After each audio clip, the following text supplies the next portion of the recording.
What up, y'all? It's your boy R to the A to the S. Yes, Roz here with Perceivable Cause Blog. They gonna talk about the fall of the light bearer. Theory Hazit. Theo. Alright. As I talked about it in the past, last year, some of you haven't been following since last year. I'm not able to do reviews like I used to be able to do. In the school, got a couple jobs. Alright, so my time is kind of limited at times, but I got a little free time right now. So I want to do this review. We are going to do KB. We are going to do with Gemstones ain't coming out to May, but another big album coming out. Oh yeah, the Alex Faith and Dre Murray. I'm going to do all that, so you ain't got to worry. Don't know time-wise though when it'll be done, but it will be done. Might be late like this, it might not be. So I'm going to give you all my thoughts on this album. Stuff I like, stuff I didn't like. This is sort of like random, but some of the sampling I found pretty interesting, and I don't know if it's intentional or not with the messages, but maybe I'm reaching. But I found it interesting. The song "Watch Out" with samples, of course, Lauryn Hill, That Thing, Doo Wop, That Thing, That Thing, That Thing. All right, seeing that this album has a lot of backdrop about, we know, his affair. I found it interesting that he sampled a song which warns people about, you know, the dangers of choosing the wrong person, a person who's only out for one thing. And ironically, he fell into doing that with this adulterous woman that he got it on with. Alright, he got it, you know, he hit it. He got it popping with this woman and, you know, ruined his marriage, relationship, and everything. We're going to get into that a little bit later. So yeah, I found that kind of ironic. Next thing I found kind of interesting was the sample for "Speak to Me." Of course, this is from the movie The Color Purple. You know, Andre Crouch, the late great Andre Crouch, made this, put this all together. You know, and if you know the movie Color Purple, you know this is from the famous church scene where I forgot her name. Was it Missy? I don't know. Whatever her name was. But you seen the movie, y'all know who. The blues singing woman. She was out there. You know, she was outside. She was singing. Then she hear her father's church choir singing. And then all her, you know, all her blues band. And they all went into the church. And she's in there singing with the choir. And her father finally accepted her. It's sort of like a little prodigal daughter type of story. And I find that kind of interesting because, you know, something, you know, kind of similar with him. You know, he's fallen, but he's coming back home, and, you know, God accepted him back. So I saw it kind of some similarities there. I found that kind of interesting with the sampling. It might be other stuff, and I might be reaching. Who knows? Redemption Story. I found this one of the most transparent redemption albums I've heard. Now, we've heard plenty of them. I'm not going to name names, but we heard them, right? Of rappers who have fallen to affairs, who have been divorced, etc., etc. But this one is one of the most transparent that I've heard. A lot of, and this is going to be controversial, but within Christian rap, and this is not a bad thing, there are boundaries, you know, from cussing, which their hats don't have a problem with that, but anyway, we don't go there. You know, there are boundaries on certain topics people don't talk about, certain situations, and with a lot of redemption albums, they don't really go into how that person has fallen, what they did, etc. They really keep it to a minimum about what they discuss, and it makes sense because there are a lot of people involved besides themselves, and so they keep the details kind of minimum. The Hazard basically breaks the rules on that, and he's talking about the stuff he did wrong, you know, and you see the effects of sin, not just for himself, but the effect of sins for his former wife, effect of sin of sleeping with this adulterous woman, effect of sin it has on his kids, his church community. Sin, sexual sin affects everybody, and you can really see that in this album. Let's see. I would say, like, for example, you look at the song "Lucifer Lungs," where it really lays out like what happened, how he, did some quote unquote innocent thing, as in flirting, and how that flirting led to, disaster.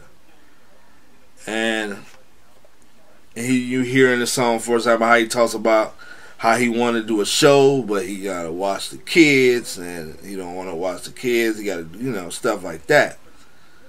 How his kids have become sort of, something that's holding him back from certain things, and you hear throughout this album how he doesn't have a lot of shows. He's not this rich rapper, etc., etc. He's not making money from selling beats a lot.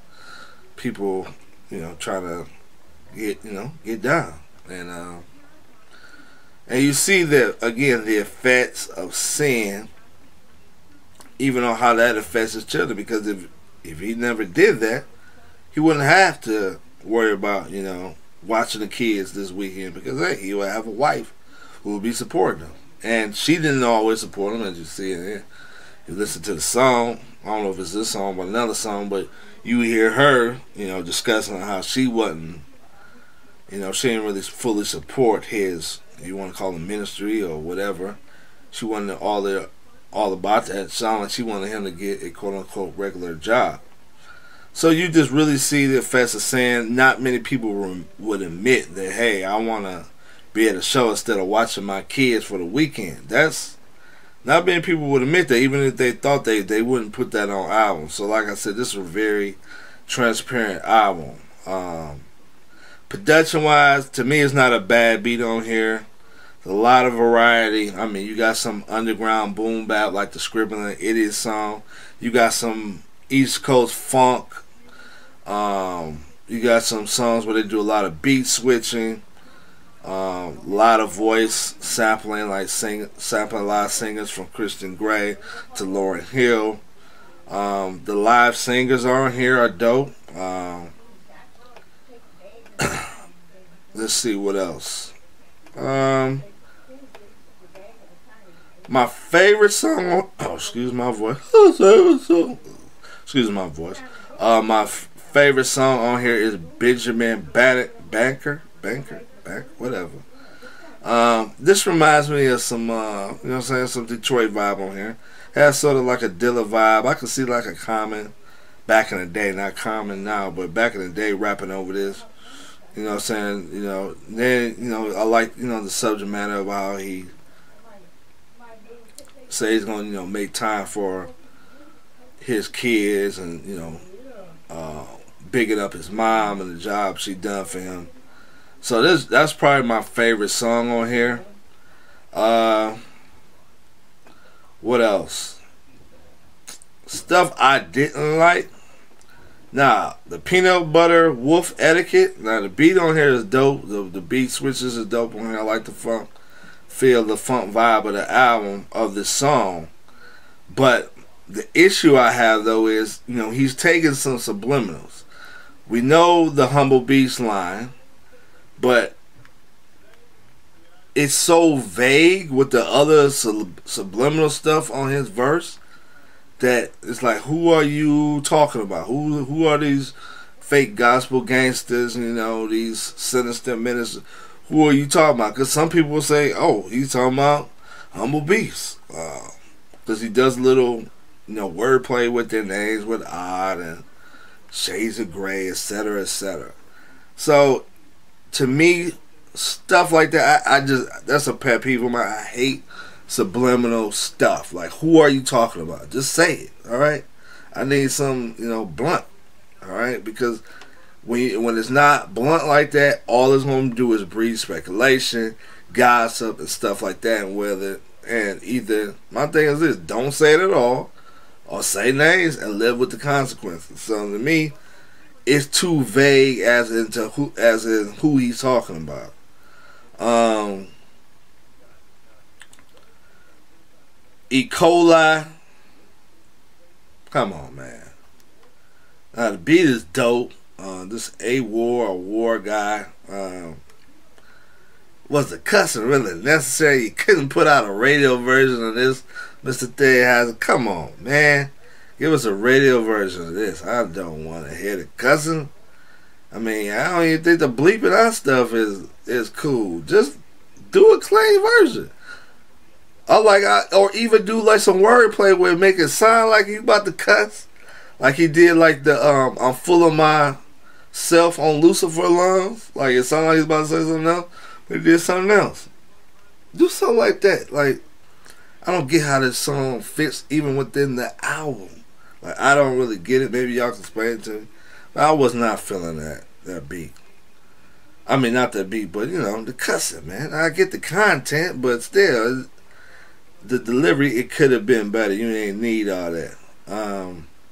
But again, I'm not going to go all hard, on that, But those were some songs I wasn't feeling. Optical Illusion, that was another song I liked. I forgot about that.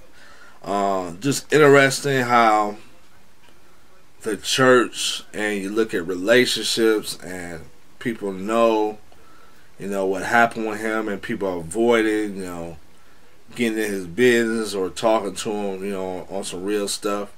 And everything seems awkward. He's at this church. I don't know if he quit that church after that. I know he said he stopped going to church. But I just find that interesting, relationships with the people within the body of Christ and how we're supposed to be family. But for him, it was nobody who was really in his life like that. It sounded like he just fell off. And I don't know. I ain't no diss to the pastor, but I don't, like chasing him wise, how was he being pastor to shepherd and stuff like that. So I found that interesting. But overall, I love the sampling on here, the production. Like I said, there was no weak beats. I like the transparency. I like the openness. The cussing could have been cut out, unnecessary. Love the beat switches and stuff like that, the variety of sounds. Like the theme of the album. It's definitely a must pick up. He didn't sound like anybody in secular hip hop, which is my main problem with him in the past. So that was good. But yeah, overall, I'll say definitely check it out. That's my thoughts. Love to hear y'all's. Pursue across the blog. Hope you're sussing them out.